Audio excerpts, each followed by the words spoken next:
Hello, in this brief discussion, we'll examine an introductory level, audience costs. What are audience costs? Audience costs are a phenomenon where leaders pay an electoral consequence if they issue a threat or escalate a foreign policy crisis and then back down. So this is the instance of there's a thin red line on some kind of behavior and the other state does it and then they don't back down.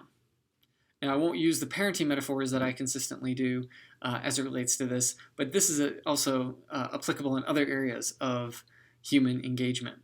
We are specifically going to be looking at the international component because there is the electoral component. Maybe you lose an election, maybe the person has less support, but we care about the international signaling part for them here. First is think about resolve. How do a state communicate resolve? A state issues a threat and then seeks to follow through or not follow through. What if they bluff? How do you communicate resolve? Well, think about it in the US presidential context. If the US president issues a threat or a statement, whether they're using deterrence or compellence, and then the Senate passes a resolution overwhelmingly in support of the president's action, that communicates something different to the potential adversary than if Congress or if the Senate passes a resolution that condemns whatever the president was seeking to accomplish. That communicates based on institutions, so based on, in this case, democratic institutions, the resolve that is done. Now, in this class, we have to think about research design. Studying audience costs is difficult because audience costs are only visible if the leader pays the costs, if the leader backs down. But leaders are going to be strategic, and they're going to avoid potential blunders. So they should only be picking instances where they will either follow through with the threat or they think that their bluff will be effective. Schultz puts this conundrum this way. The effects of audience costs on a leader's political survival can only be detected by looking at cases in which the costs are actually incurred, but strategic choice implies that the probability of incurring audience costs is a function of their value. So their usefulness is only a function of the value in which they may incur. That creates a time order issue, and how we study it becomes problematic. This last line here just suggests domestic consequences affect behavior, even if it's not in the equilibrium. So the simplified way to think about that is that political leaders are going to think about the potential audience costs, even if the audience costs aren't realized and are not part of the decision tree. Well, we do have evidence that audience costs exist. Michael Tomm's piece is maybe not the first, because there might have been others, but his is the most famous, that first experimentally looks at this. Now remember, when we say an experiment in political science, what this means is we are going to be using people, in this case use surveys of people in the United States, to identify changes in their view of a politician based on whether the politician backed off or backed down from threats or escalation. This is valid. This is a valid experimental approach simplistically because the sample, the people, are also part of the population. The United States is a democracy, and so if a leader is going to be electorally punished for behaviors, it comes from the populace. This evidence does show direct effect of audience costs. People care about the reputation of the country and of the leader. Constituents also disapprove of leaders who make international threats and then renege, and that's page 822, or they withdraw from it. When we think about audience costs, this experiment did an extensive number of conditions and escalation parameters.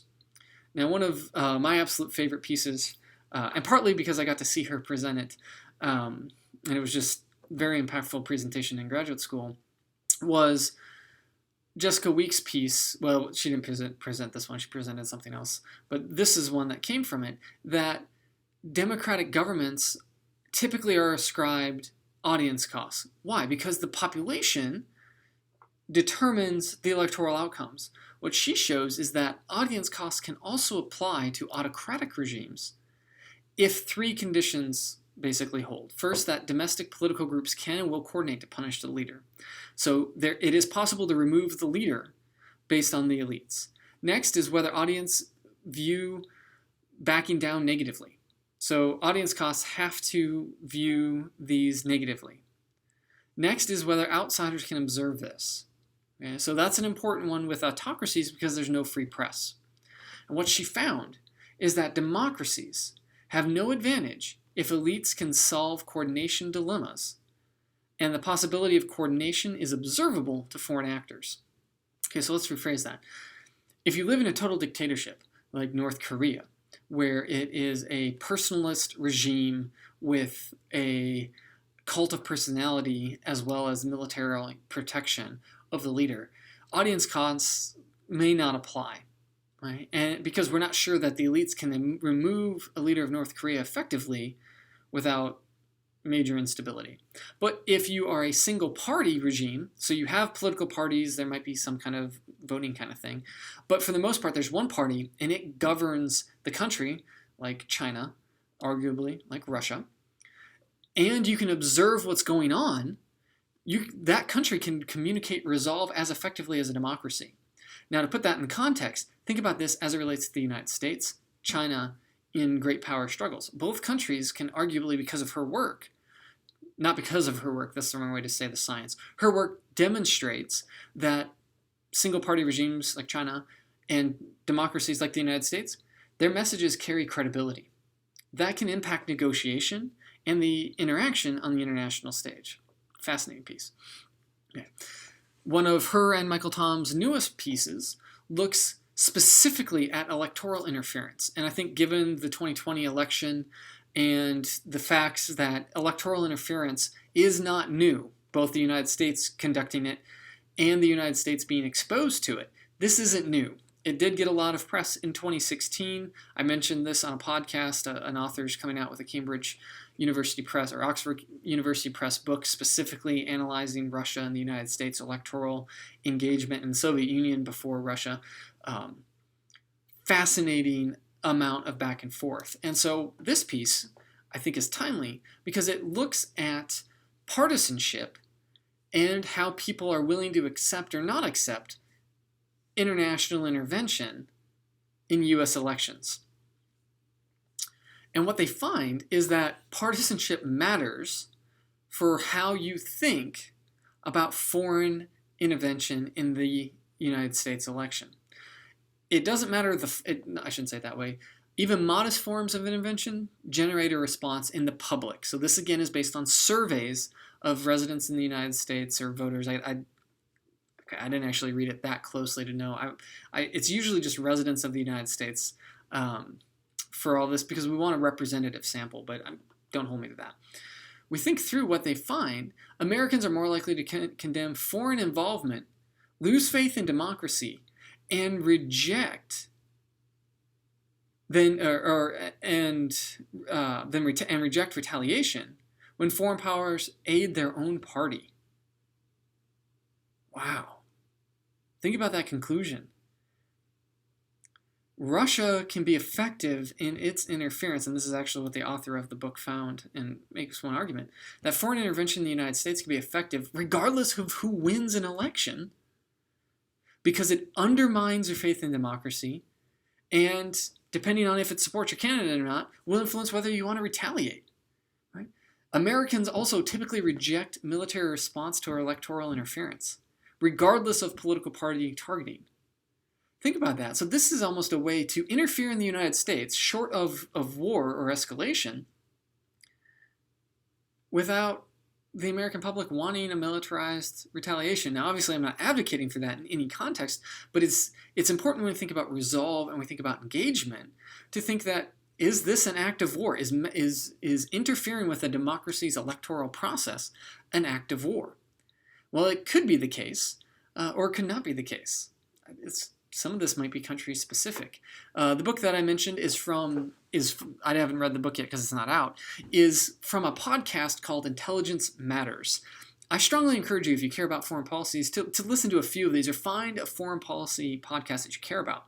Intelligence Matters is hosted by David Morrell. He was a former acting director of the CIA, and because of that position, he knows a lot of people and has a lot of interesting people on there. One of the most recent is on Russian election meddling. And what this author argues is that 2016 should not be seen as this aberration or this new event. 2016 is actually just the involvement of Russia in elections of a long continuation that starts with the Soviets and the U.S. Now, the U.S. Has been involved in electoral meddling, but there's a key distinction that the author makes. This author would argue that Russia's efforts or the Soviet Union's, are designed specifically to identify with what Tomes and Weeks do, that they're not out to get a specific candidate elected. They may have a preference, right? They may absolutely have a preference, but the goal is to destroy the system. Right? They want to get rid of democracy. They want to be able to pull down institutions, whether it's in the United States or other countries. That was never the United States' goal. When you look through the history of U.S. election meddling, it is consistently to promote candidates that are pro-democracy. Now, that doesn't mean we haven't put I'm not involved. The United States hasn't put dictators involved or kept dictators in power. That's not what this author is showing, but electoral interference, covert electoral interference, which this author specifically identifies, are consistently designed by the United States to put a pro-democracy person in power. Okay, that doesn't mean, take my covert action class if you want more details on that. But I want you to think about that because that becomes the next discussion board question. Does an election with foreign interference delegitimize the electoral process? Right, where do you stand on this? How much electoral interference is tolerable or not before you start questioning the election? Does it matter the type, whether it's just propaganda, whether it's whether it's ad buying? So the USA Today did a pretty solid investigation of Russia ad buying on Facebook. Go check that. Go Google that and read the articles for yourself. See what Russia was buying. See what they weren't doing. Or does it matter if votes are being changed? So most government reports that we've seen and the declassified efforts of the Obama administration before the election suggest that there was no vote tampering in 2016. Okay, who knows? I'm only going by what's publicly available. But Russia specifically targeted voter registration rolls, voter collection points. It wasn't that Russia wasn't probing. It's just there isn't currently evidence, and there's actually a podcast on Intelligence Matters on this exact topic, that votes were changed. But what happens if votes are changed? Seriously. How many votes? Do we need paper trails? Right? Do you feel more comfortable when your vote can be traced to a specific paper ballot?